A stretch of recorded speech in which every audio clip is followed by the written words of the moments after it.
Shackled by a heavy burden, 'neath the load of guilt and shame. Then the hand of Christ, it touched me. And now I am no longer the same. He touched me. He touched me. And oh, the joy that floods my soul. Something happened, and now I know he touched me and made me whole. And as we come together in this moment, we do so with a sense of celebration and rejoicing, knowing that the divine presence of the One is fully realized here and now. I know in this moment that working with the law is an idea of expanding consciousness, shifting perceptions, and creating life in harmony with the universe. This service today is an opportunity to awaken, to deepen, and to expand our consciousness. Doing so with love and appreciation and knowing that all is well here today. We come together with open minds and loving hearts, knowing that this journey that we're on is truly a gift and a blessing, and that all that is needed and necessary is right here, where I am and where you are. So I relax, I surrender, and I know that the presence and power of God is fully realized right here, right now. And for this, I am truly, truly grateful. He touched me. He touched me. And oh, the joy that floods my soul.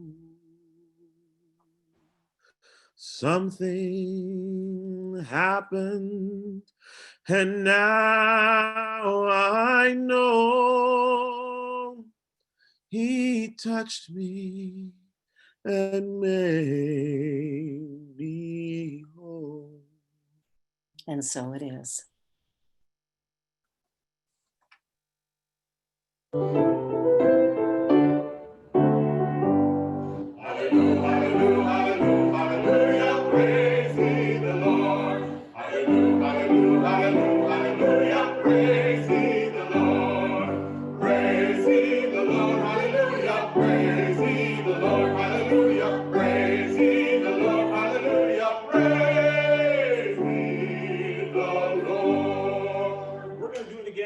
We're going to let the men sing hallelujah and the ladies will sing praise ye the Lord. Feel free to join us. Here we go.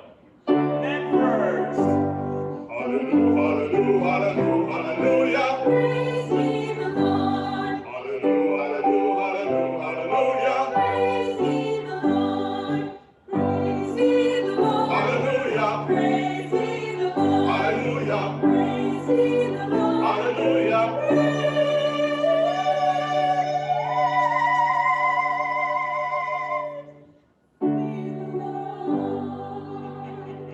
Well, men, I think it's time we redeem ourselves. Let the ladies start with hallelujah. will sing Praise Ye the Lord. Ladies, you start. Here we go. Ladies. Hallelujah, hallelujah, hallelujah, hallelujah. Praise Ye the Lord. Hallelujah, hallelujah, hallelujah. Praise Ye the Lord. Praise Ye the Lord. Hallelujah. Praise Ye the Lord. Hallelujah. Praise Ye the Lord. Hallelujah.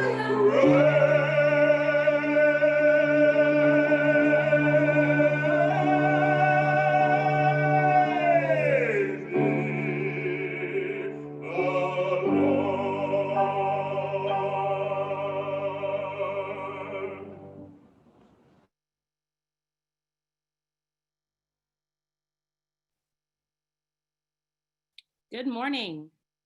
My name is Chantel Parkinson, and I welcome you to our Sunday spiritual experience. We are Verity Center for Better Living, a New Thought teaching ministry, a member of the Universal Foundation for Better Living, Namaskar.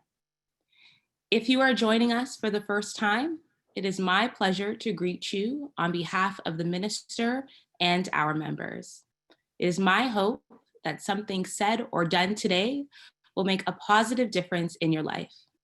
Please know that we accept you, respect you, and appreciate you. If you have any questions or need to find out more about the center, please visit our website, www.veritycenter.org, and subscribe, and also like our Facebook page. We thank you for spending this time with us. Our vision is creating and maintaining a spiritually based community that facilitates enlightenment, enrichment, and empowerment. Our mission is offering spiritually based principles and techniques to those who are seeking to live healthier, happier, and more prosperous lives. Our motto is always verifying the truth, vivifying the spirit, vitalizing the soul. We offer a full range of sacred jodel services, classes, and spiritual coaching. There are also opportunities to be an active part of this community. Please refer to our website for more information. Please affirm the opening statement with me. It is on your screen. Today, I choose to believe in the law of mind action. I choose to live in harmony with this law, and my life harmonizes with God, producing a new reality of powerful, positive, and productive ideas. All is well in my mind, and therefore all is well in my experience. If you have your daily inspiration publication with you, please turn to the page after the center page or follow on your screen. I will be reading the last 3 core beliefs. We believe that rather than devoting our primary efforts to providing for the needy of the world, the time has come to make available to all people everywhere a teaching that will enable them to provide for themselves by learning to release the divine potential within them. We believe that the Universal Foundation for Better Living is a vehicle for the spreading of such a teaching. We believe that a mighty new wind is blowing. People everywhere are hungry for practical techniques that will show them how to fulfill the good desires of their hearts. We in the UFBL believe that we have these techniques and we offer them to everyone without distinction, confident that with the help of the Holy Spirit, we can teach all who are willing to learn how to overcome whatever would keep them from their highest good. Today's inspirational reading is found on page 13 and will be read by Sierra Reese of the Sunday School. Good morning. What I believe shows. Researchers and scientists have discovered that when Jesus told the blind men seeking restoration of their eyesight, "What you have believed will be done for you." Matthew chapter 9, verse 29. He was stating a universal spiritual law. Do you believe I'm able to do this? Their belief that they could be healed showed up as the healing of their eyesight. This principle is still operating more than 2,000 years later. Not only do our bodies reflect our beliefs, but our entire world of experiences and affairs also demonstrate our positive or negative beliefs. Since my life experiences are like billboards advertising what I truly believe, I affirm daily my divine nature until it becomes a part of my automatic thoughts about myself. The more I affirm my spiritual identity, the more ingrained it becomes in my belief system and out pictures as health and wholeness in my body, mind, and affairs now. I affirm I am made in the spiritual image likeness of God. The scriptural text is taken from Matthew chapter 8, verse 13. Because you have believed, it has happened, and so it is. Thank you, Sierra. Please listen to the announcements. Daily meditation and the Wednesday evening breakaways continue. Receive the links or phone in information. Please send an email to admin@veritycenter.org or leave a message at 416-240-1956. The Sunday School Youth will be showcasing their I Am project after the service today during fellowship. Please show your support by staying on after the service. Madge's sale of masks raised $815, while donations for the Tea Party totaled $425. We thank both Madge Paul and Greta Best. The total of $1,240 will be used as part of the Mortgage Reduction Initiative. Daily inspirations for July-August have been mailed or picked up. Our beloved Reverend Evan Reed is featured in this publication. A few copies are still available. If you need to purchase one or more, please phone or email the office. Verity Vibe, powered by the emerging leaders, needs your help. Do you have questions about finances, hair, health, and wellness? Please send them in to admin@veritycenter.org. There will be some workshops to address some of your questions and much more. There will also be an art show. Please get your cameras out and take shots of the beauty that surrounds you. Babies, family gatherings, flowers, cute puppies, local events, sunrise, sunset, and more. Stay tuned for more information on where to submit them. Games Hour will be starting soon. First up is bingo. Join the vibe. Summer classes begin this week. Please register. Wednesday, July 8th at 1 p.m., Living the Spiritual Ideal. Saturday, July 11th at 1 p.m., A Life in Prayer 2. There is no registration fee for these two classes. Thursday, July 9th at 7 p.m., Basic Truth Principles 2. The book is Lessons in Truth by H. Emily Cady. Monday, July 13th at 6 p.m., The Game of Life by Florence Scovel Shinn. The registration fee for Thursday and Monday is $20 per class. For more information, please contact the office. This ends the announcements. Let us prepare for a moment of conscious communion with our source and supply. Holy, holy, holy, you are the Lord. Holy, holy, holy, you are the Lord.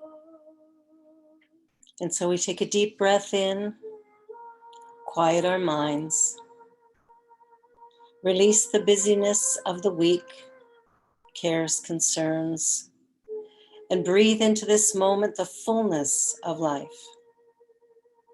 This now moment is our point of power. And in this breath, I breathe in life and love and peace and well-being. And I release my fear, my doubt, my concerns, knowing that I consciously create a life in harmony with the law, that what I need and what is necessary is present here and now. And I relax into that idea and that truth, welcoming it, embracing it, and choosing to live from there consciously and creatively. Whatever it is that I have need of, wherever it is that I plan to go, my desires, my passion, my purpose, all of it revealed in this now moment. This point of surrender, of awakening, and of allowing creates a life for me that is beyond anything that I may have even dreamed of. As I set my intention for my life, as I choose my desire, my passion, sometimes, oftentimes, the universe delivers in a bigger, better, brighter way than I even thought possible. So I'm filled with gratitude for a realization that God is right here, right now, that God is all powerful and all knowing, and therefore right here where I am powerful, and I know whatever it is I need to know. The infinite eternal light of God is present, and I rejoice in that idea, celebrating this moment peacefully, lovingly, and with great passion and purpose. This is a new day. I welcome it as such, and I know that this service today is an expanding idea in the mind of God, and that all who take it in are touched by grace and goodness. All is well, and I am grateful.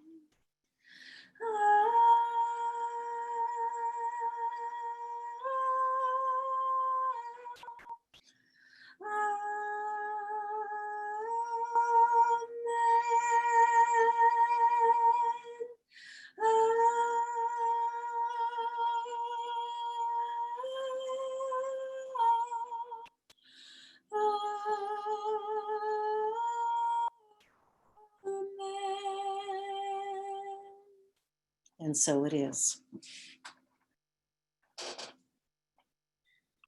The thought for the week is by Reverend Barbara. Ideas or mental pictures in my mind must produce after its kind. All that I think about, all that I image, becomes my experience at some point in the future. This creative power works always and in all ways, morning, noon, and night. I pay attention to my thinking and I create harmony in my life now. We will now have a musical selection by Geneviève Trudel.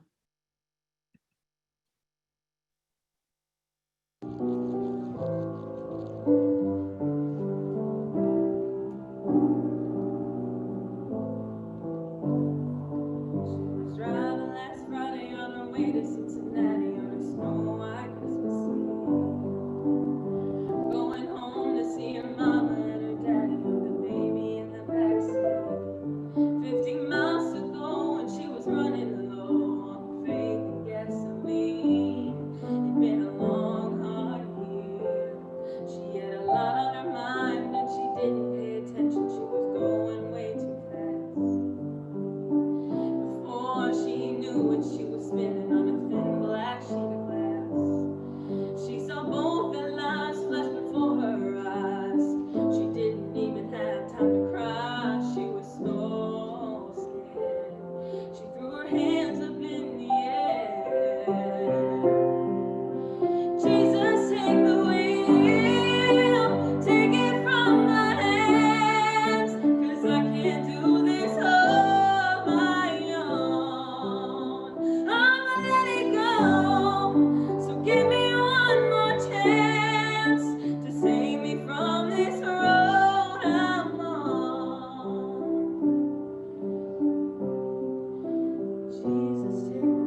got to change. So from now on tonight, Jesus, take the wheel, take it from my hands, 'cause I can't do this on my own. I'ma let it go, so give me one more chance to save me from this road I'm on. Oh, Jesus, take the wheel.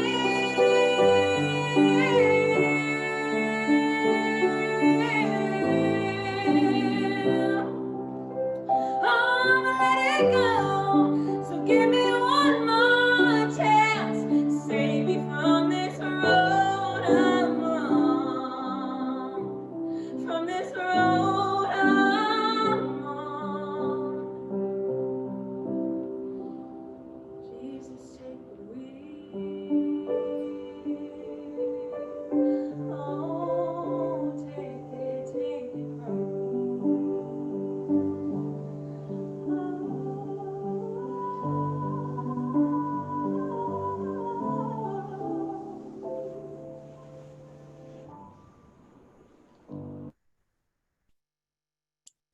Thank you, Gigi.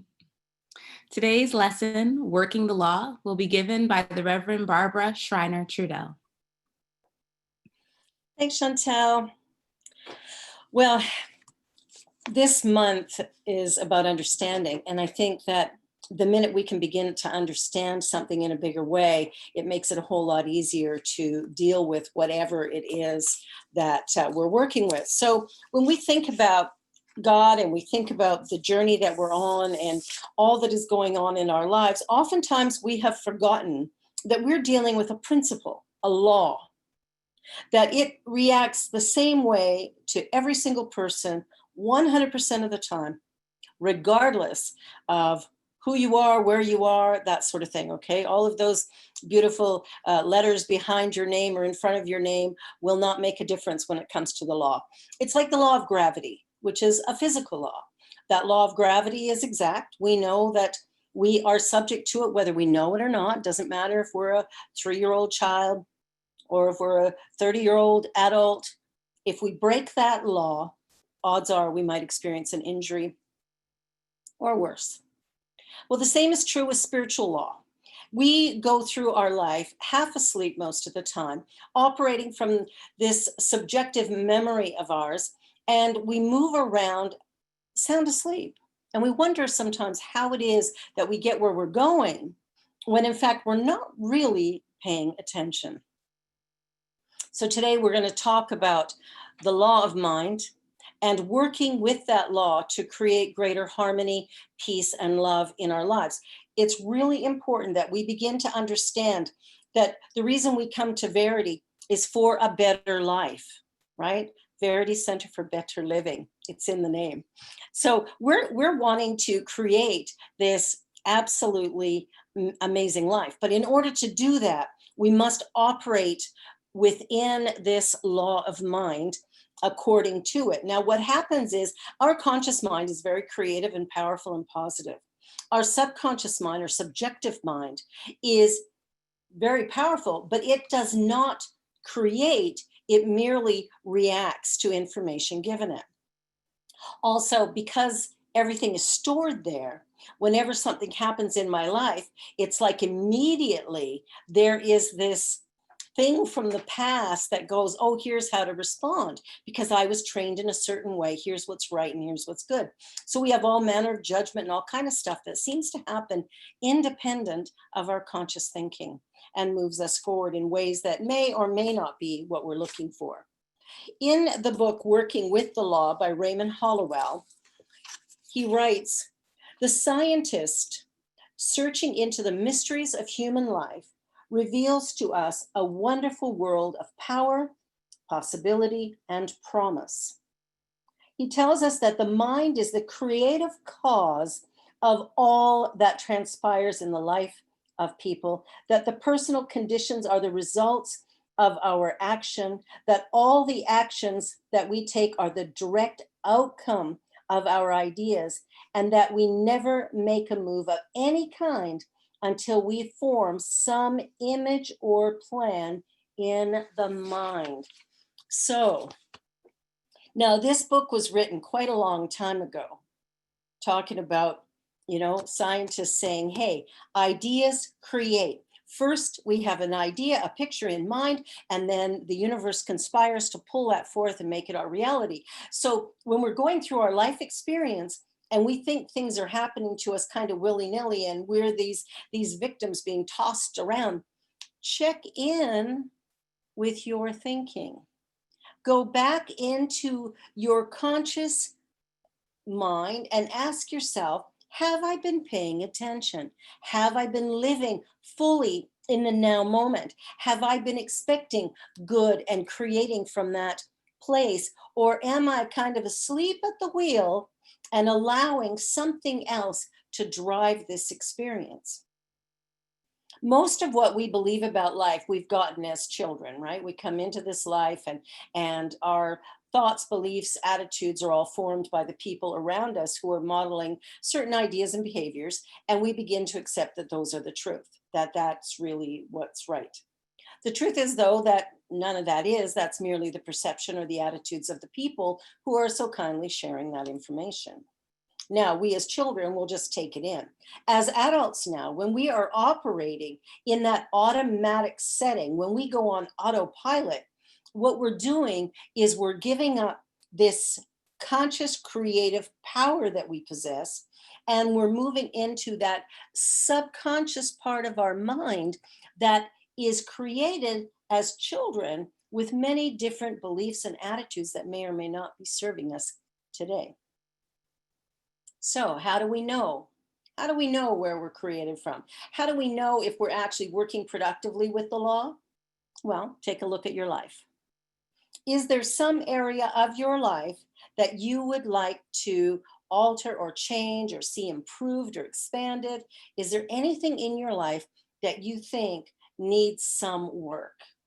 And if there is, you have the power to do that right here, right now.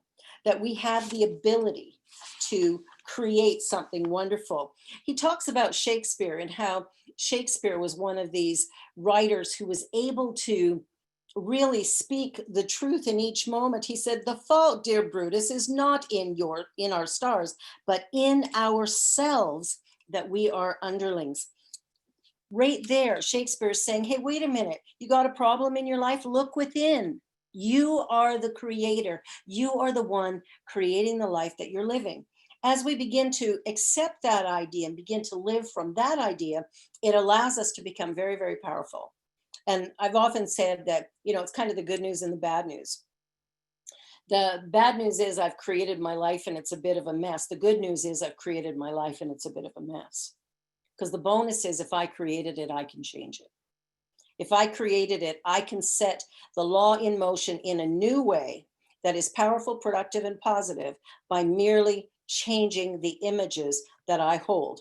So often in our life, we're so busy focusing on what's wrong, we've forgotten to focus on what it is we truly desire. So what is good in the world, what is good about life.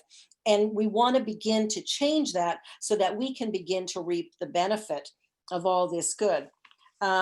In working with the law, Hollowell says, every person is their own designer and builder. Like the creator, we make the creations within before they materialize on the outside. The law does not question or challenge the kind of picture we give it, right? So I can give it any picture, right? I can sit back and go, well, my life is challenging and difficult. The world's kind of against me. I don't like this. I don't like that. We can come up with all kinds of things, okay? And we can sit back and believe it to be true, right? We can look at the world around us and go, it's just not fair. It's treating me badly. But what we have to do is take a look from within and go, okay, let me begin here. I want to create my life consciously. The minute I do that, when I activate the law within me to begin to create harmoniously with the universe, what I'm doing is providing that opportunity, not just for me, but for all. See, the minute I live in a transformative experience, I have created the opportunity for that transformation for all people everywhere. That as we come together as one, because really, truly, there is only one of us here, we are each a cell within the divine one. And so, with that in mind, we recognize that every single one of us is important and essential to the unfolding of the universe at this time. So, when we recognize that God is the law of mind and we begin to operate from there, we open ourselves up to living in a way that is far more powerful and positive. He continues in the book by saying, as we assimilate in mind these ideas or mental pictures, we knowingly or unknowingly exercise a power to produce them. This creative process continues working night and day until the idea is completed. So when we take a look at the world around us and we go, okay, I see that here I need to make some changes, or there I need to make some changes. I want the world to show up in a new way. What I must do is begin within myself. So I start where I am. What is the work that I need to do in order to honor all life and begin to create the world that I'd like to live in? A world that is peaceful and loving, compassionate and kind, respectful and honoring of all people. How do I create that world? Well, the way to do it is to start within myself, to recognize anywhere in me where I might not accept me and not accept somebody else, where I might choose to judge. Maybe I judge somebody's clothes or the type of work that they do. Wherever there's a judgment, there is a disconnection. Wherever I am critical, there is a disconnection. I have disconnected from the source of all life, and I am coming from an ego perspective where, by living in the past or projecting into the future, I'm creating a life that is out of sync with universal harmony. And that is not what I'm seeking. Really, really important that we begin to live from the idea that there is a principle at work here, and it works through the law of mind. And that what I think about, I bring about. The things I focus on expand and grow. And so the most important work I can do is my prayer and meditation work that calms my mind and absolutely opens my soul up to a new idea.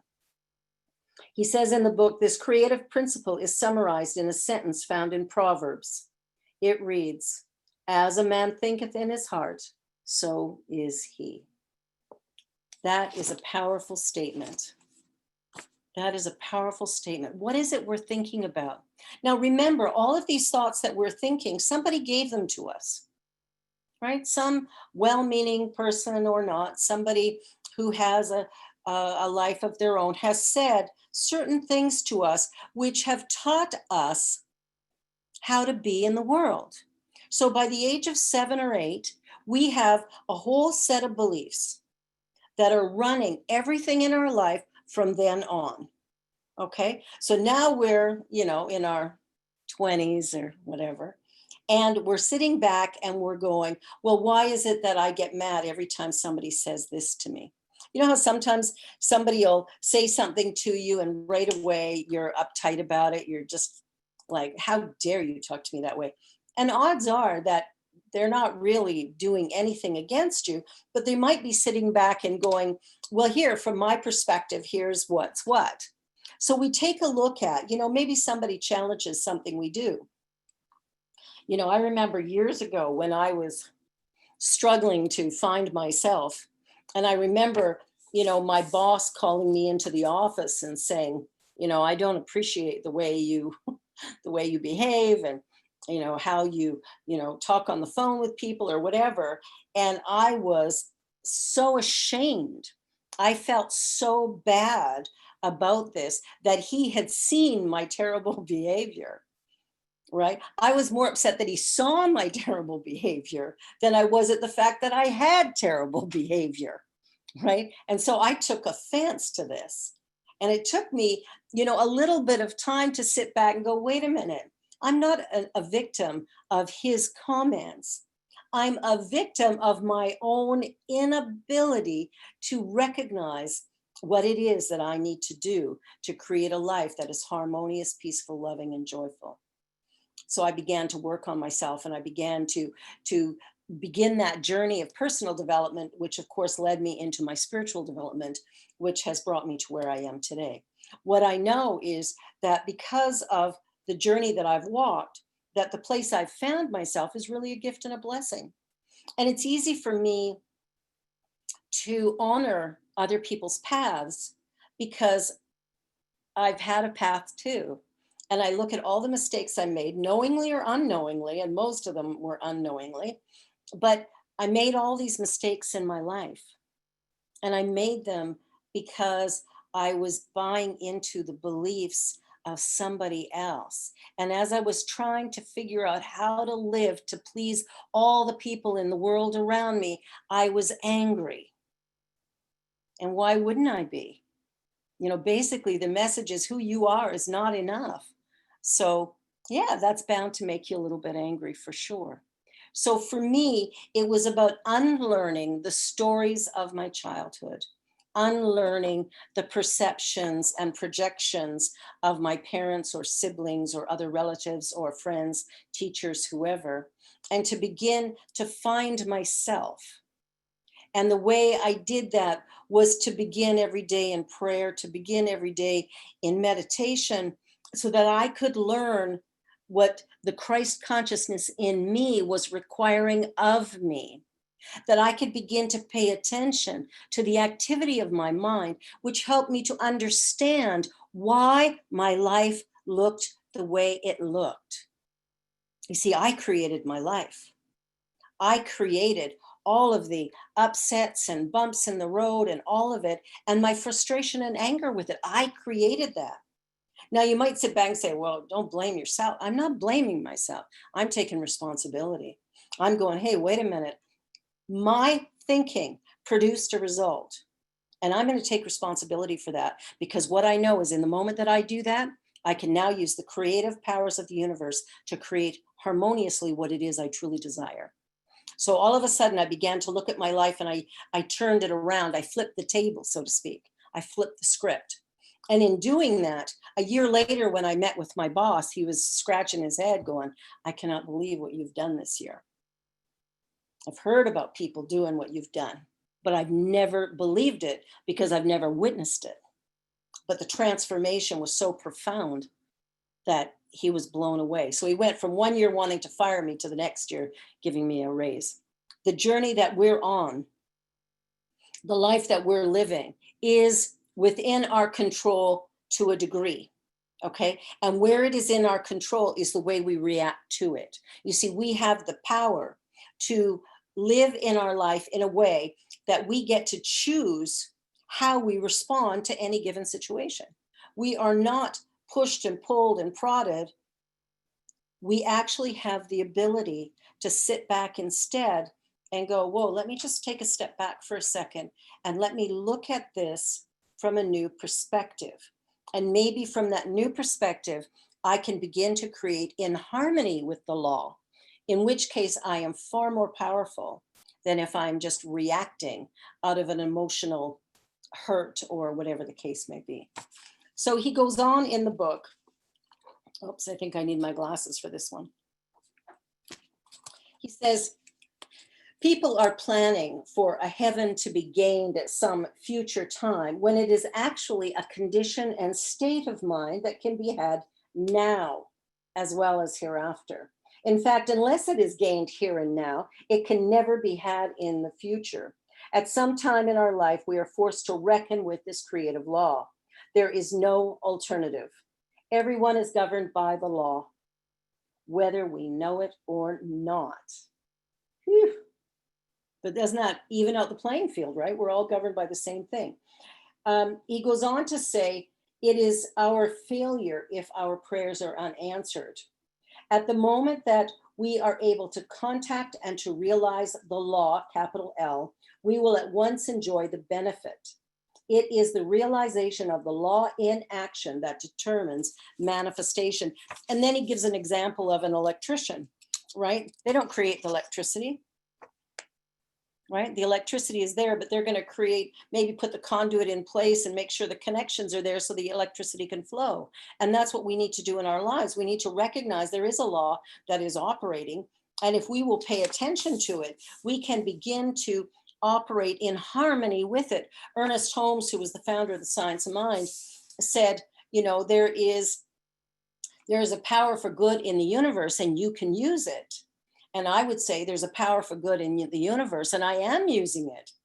I might be using it destructively or unconsciously, but either way, I'm still using it and it is having a result. See, whatever we put into the law of mind comes back to us matching, right? So if I'm angry, frustrated, and annoyed, when I'm putting that energy into the law of mind, when I'm totally fighting life all the time, what happens is that fight comes to me, and through the law of attraction, that continues in my life and experience. But in the moment that I surrender, you know, kind of like Genevieve's song, Jesus Take the Wheel. It's like in the moment that I surrender and say, okay, thy will be done.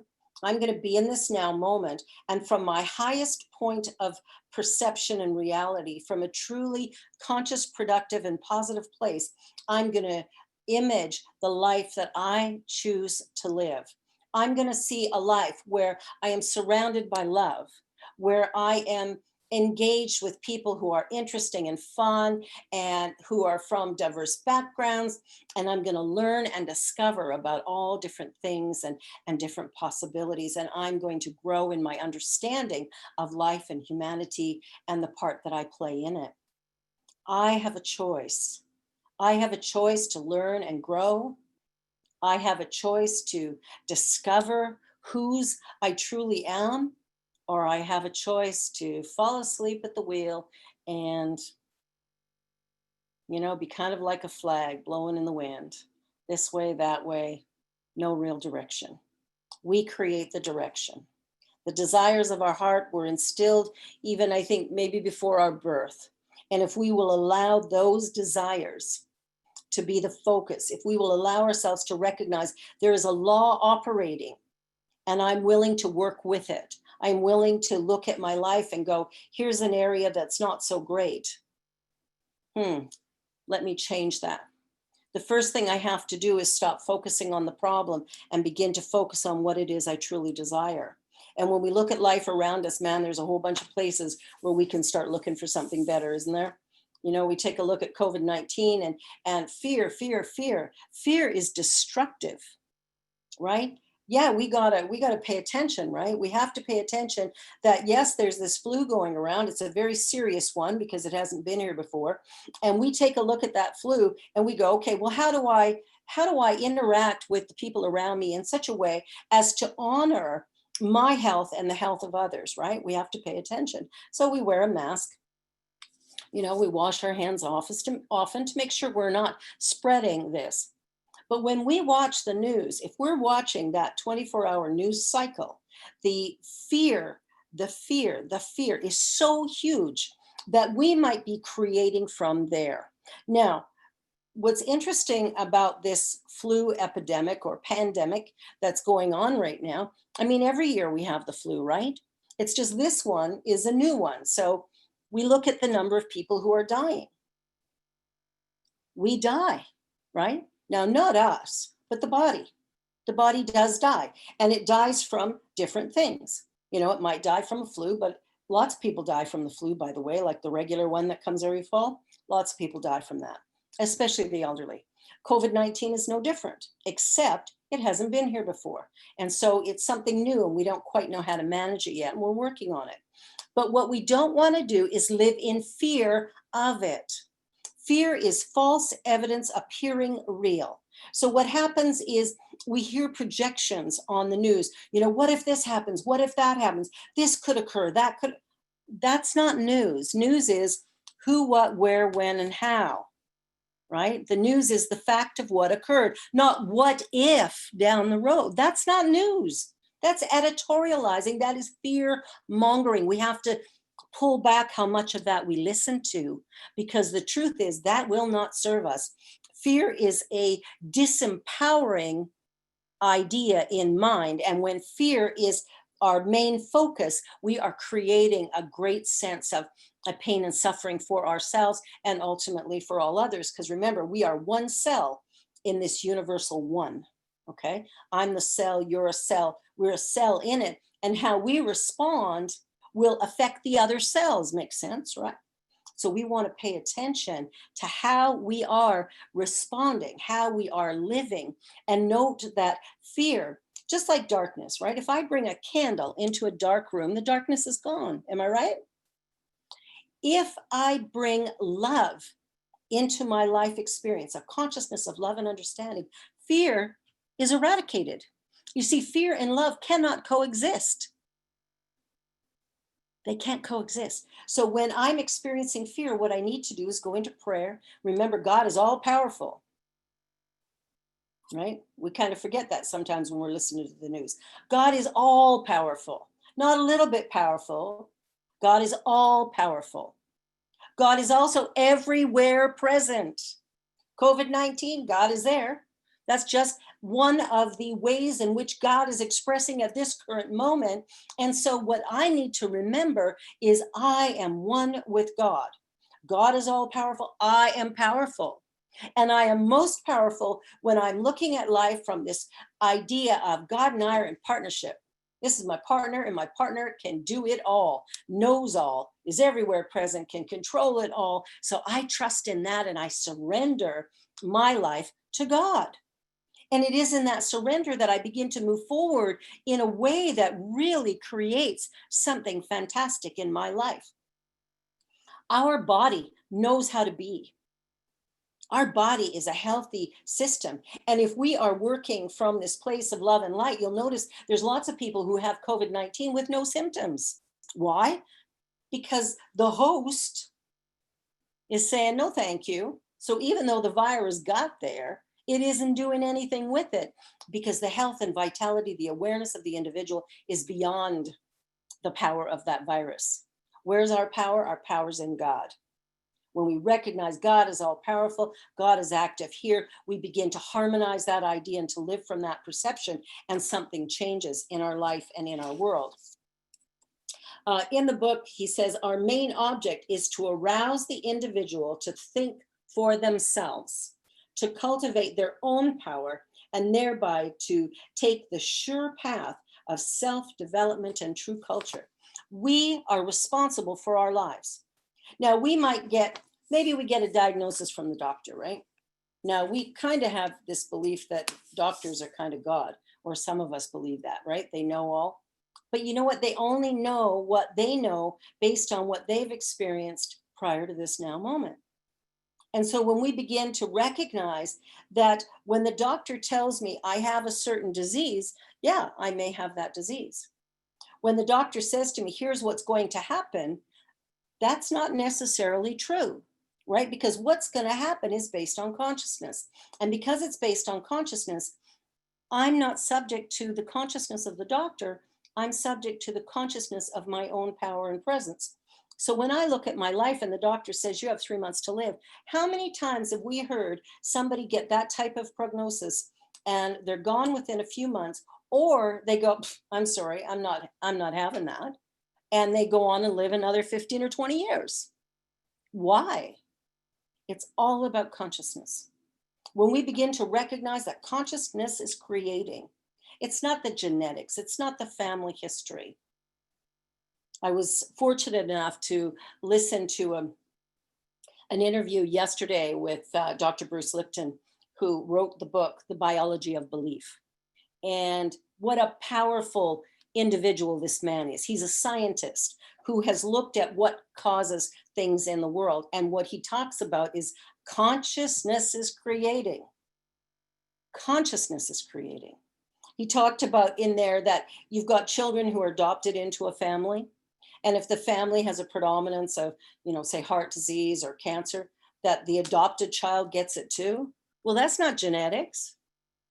That's not genetics. How could it be genetics? That's not their child. I mean, it's their child, but it's not their genetics. But that child may get it anyway. Why? Because the consciousness of the family is this runs in our family. This is the reality of our family. Our family is subject to this, and so we have to be afraid of it. That fear is the creative power of the universe saying no to the existence of great possibility, love, passion, purpose, all the good stuff. We want to begin to understand consciousness creates. Consciousness creates. If you remember nothing else from this morning's conversation, remember, consciousness creates. When? Right here, right now. And so I look at my life and I look at my journey and I take responsibility for everything, because I know my consciousness put me here. My consciousness brought me to this place of awareness. And if I will pay attention, live in the now moment, if I will stand tall right here, right now, and allow myself to see with that single eye, God is everywhere, present, all powerful, right here where I am. God is all knowing. I don't need to try to figure it out because God's already got it figured out. And if I will surrender into that place, the information will come to me. The awareness, the insights will be there. Whatever it is I have need of will come into my experience. And it might seem magical or mystical or just like, can you believe it? Yes, I can believe it because God is all powerful. We need to change the way we come to life. We come to life with fear and doubt and worry. And if we do, we create from fear and doubt and worry. If we come to life knowing God, accepting that God is right here where I am, that God is all knowing and all powerful, I can let go of the wheel because I know that the presence and power of God, if I focus on that, will bring me to my destination. I don't need to know how. In fact, I don't know how, or I'd already be there. So I don't need to know how. I do, however, need to be willing to listen and to change course whenever it's called for, to change my direction whenever it's necessary so that I can create the life that I say that I want to create. He goes on in the book to say a change of thought must precede every change in the life and in the affairs of humans. All right, we have to change our thinking. Our thinking is habitual. It's a habit. You know, people in our life told us this, told us that, told the other thing, right? And then we accepted it. And because we accepted it, it's now running and ruling our life and creating havoc wherever we go. We must become conscious and change it all. Until we do that, we are going to continue to create lots of dysfunction and pain and suffering in our world because we're coming to our world with this idea of I know because I'm right, instead of realizing that there is only God and each one of us is subject to the law of that. What I think about, I bring about. We've heard this many, many times. It is a law. It is exact. Whatever it is that I am putting out in my life and in my world must manifest. It's just like planting your garden. If you plant carrots, you are not going to grow zucchini. You might want zucchini really, really badly. Well, too bad. You planted a carrot seed. You can only get a carrot. That's the reality. It's not good or bad. It just is. The seed creates the fruit or the vegetable. The idea creates the life. What is the idea that you have about your life? What is the idea you hold in mind when you choose to be in the world today? What is the idea that you most want to see expanded and grown? What is it that you are looking to create in your life and world? And are you prepared to begin to think in a way that will take you there?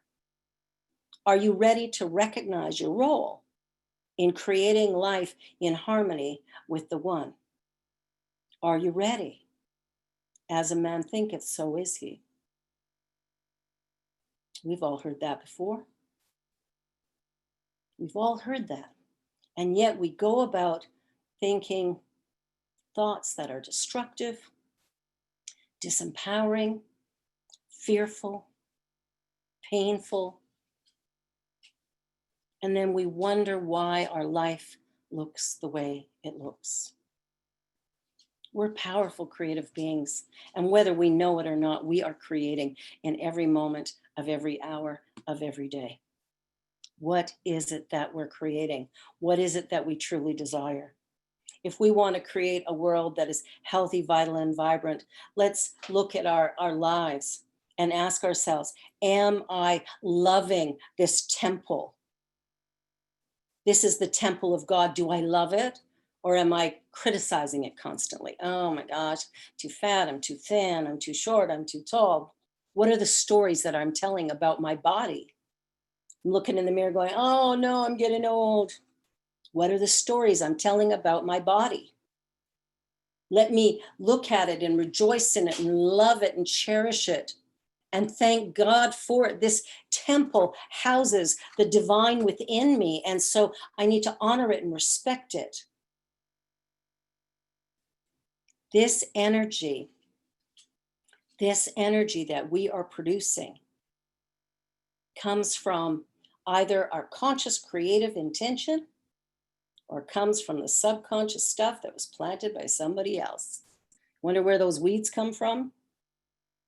The weeds in the garden, we got to take them out, right? And we got to go out there every single day and take them out. Have you noticed that in your garden? They keep coming back. They're like a bad habit.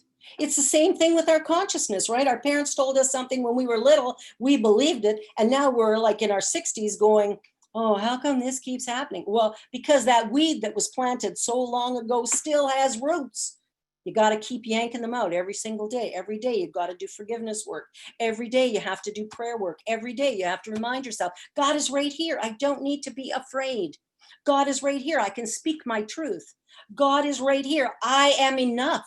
How I am, who I am, where I am, my nationality, my race, my gender, my sexuality, all of it is perfect because I am created in the image likeness of God. So I know I'm perfect, whole, and complete.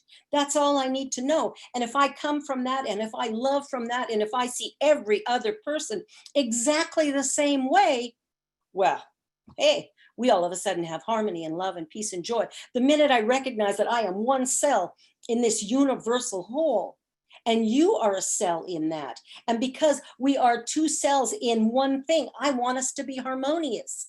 I want us to love each other and connect in a way that allows us to recognize we each have different jobs and tasks that to do in order for the universe to unfold. And each one of us will do it perfectly.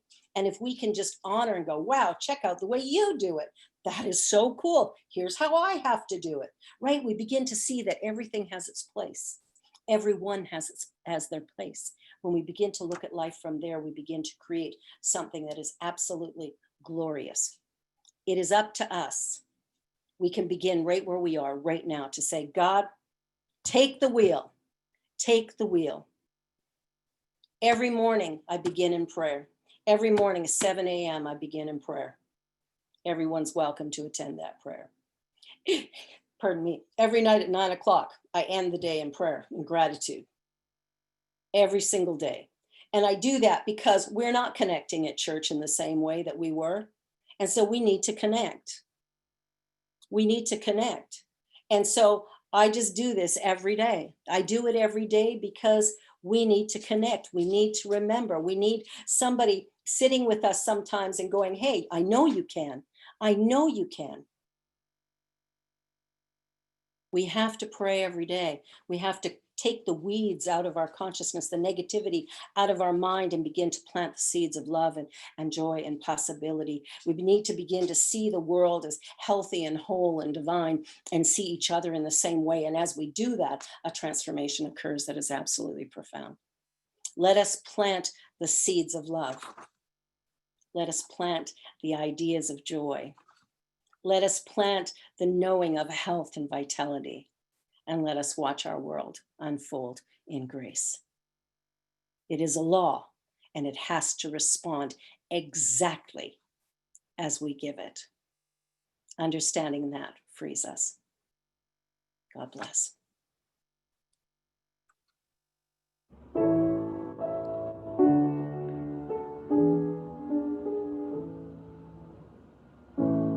Hallelujah, salvation and glory, honor and power unto the Lord our God. Sing hallelujah, hallelujah, salvation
Oh, that was beautiful. Beautiful, beautiful. Well, it is that time in our service when we give back of our good. And so I invite you, as you give of your good, as you take your tithes and offerings, there's many ways we can share them now. Of course, we can't pass the basket today, but we can hold in mind this idea that divine love blesses and multiplies all that I have, all that I give, and it is a blessing wherever it goes. And so with your offering, I invite you, you can give in a few ways. You can go to veritycenter.org, click on the donate link, and pay through PayPal and get your donations to us that way. You can also send an e-transfer to admin@veritycenter.org. I like that one the best because it is one of those things that, you know, there's no fees for Verity, so I like that. But you can also mail in your offerings and tithes or drop them off, and that's at our office at 447 Vaughan Road in Toronto, M6C2, P as in Paul, 4. So I'm so grateful for your donations and so grateful for your commitment and dedication to this remarkable teaching. Just so grateful to know each and every one of you, and I'm so grateful for your presence. So let us pray together as we bless this offering. Divine love is a here and now reality, and as I relax and breathe and surrender, I know that whatever I have need of, whatever is necessary for my life is right here and now. And for that, I'm truly grateful. I'm grateful for the gifts, the financial abundance that is sent into the center day by day and moment by moment. For it is these financial gifts that create harmony and love and allow us to continue doing the remarkable work that we do here at Verity. I know that Verity is a divine idea in the mind of God, and as such, every good thing is happening right here. So with grace and gratitude, with love and appreciation, I release these ideas to the One. It is done, all is well. And together we say, and so it is. And I just want to get us to say our closing affirmation together. And remember to stick around after the service because the kids have a wonderful presentation for us to enjoy. So make sure you stay for that. So let us say together our closing affirmation, which you can find on the screen, the prayer of protection. God as light surrounds me. God as love enfolds me. God as power protects me. God as presence watches over me. Wherever I am, God is. I am one with the One, and so it is. And now let us join voices in praise in singing all things bright and beautiful.